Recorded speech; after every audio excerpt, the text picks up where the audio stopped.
Глава 14. Шепот облаков. Когда сердце ветра бьется вновь, небо начинает говорить. Но его речь не слова, а прозрачные движения света.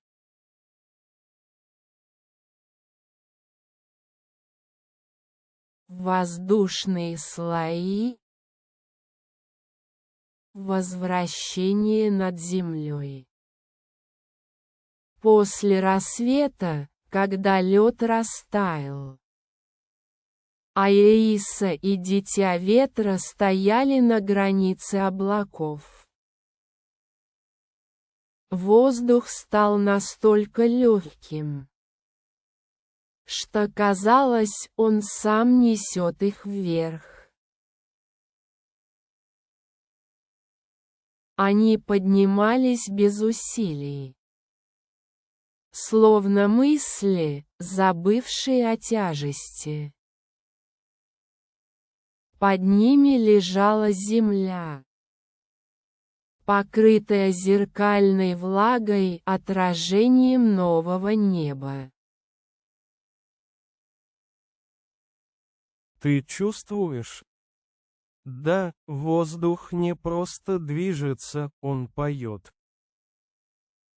И действительно, в каждом слое облаков слышался мягкий гул, будто тысячи голосов тихо дышали в унисон.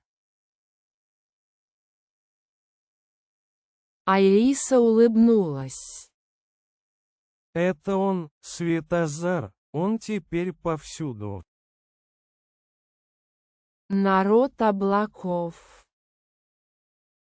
Выше, над серебряной прослойкой ветра, возникли облачные существа. Прозрачные, словно лучи в форме дыхания.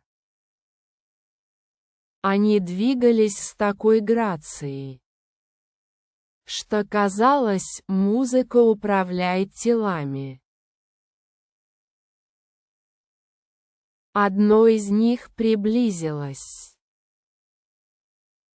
Его глаза были без зрачков, но отражали все небо сразу. Вы из плотного мира. Когда-то да. Теперь мы ищем, как быть легкими. Существо улыбнулось, тогда забудьте как. Легкость не достигают, ею становятся, когда перестают искать опоры. Аиса вдохнула, ветер прошел сквозь нее, и она впервые ощутила не движение воздуха, а движение сознания.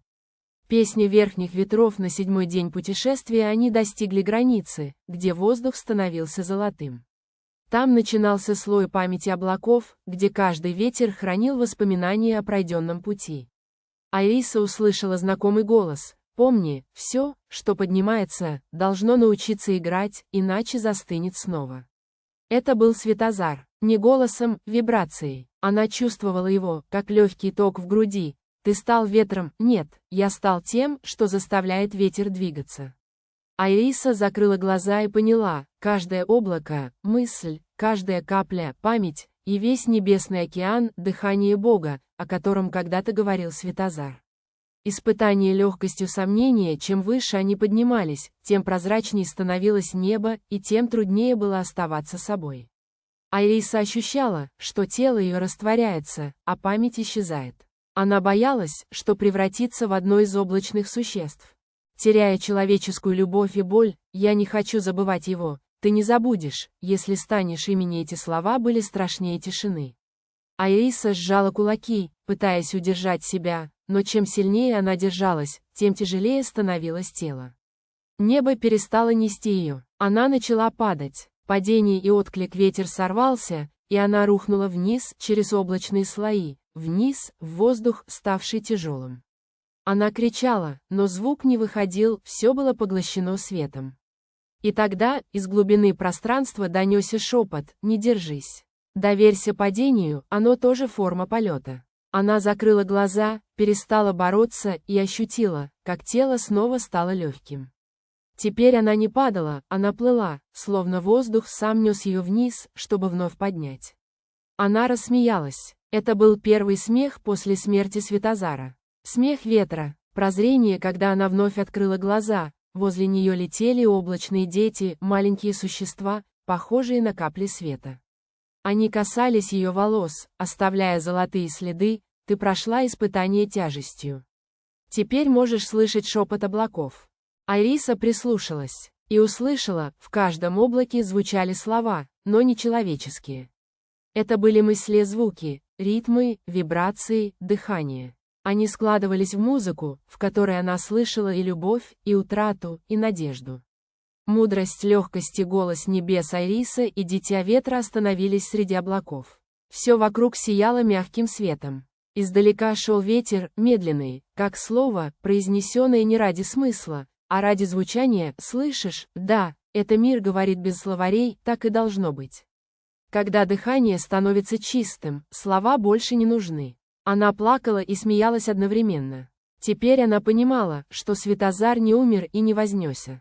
Он всегда говорил ветром, а они просто не умели слушать. Облака и дети Айриса спустилась чуть ниже, к местам, где облака касаются городской. Там, в прозрачных потоках, летали дети ветра, новые существа, рожденные из дыхания Светозара и Айрисы. Они не знали страха, они не знали словарей, они понимали все, когда смотрели друг на друга, они — начало новой эпохи. Они — дыхание, что научилось слушать. Айриса коснулась одного ребенка и почувствовала, как ее ладонь стала прозрачной. «Я становлюсь ветром, ты становишься тем, что делает ветер живым». Медитация 10. Шепот облаков. Легкость — это не забвение, а доверие. Когда перестаешь держаться за землю, не падаешь, а летишь. Облака — мысли мира, они не хранят, а проходят. И все же, пока они есть, мир дышит. Шепот облаков — это смех Бога, который играет с собственным дыханием.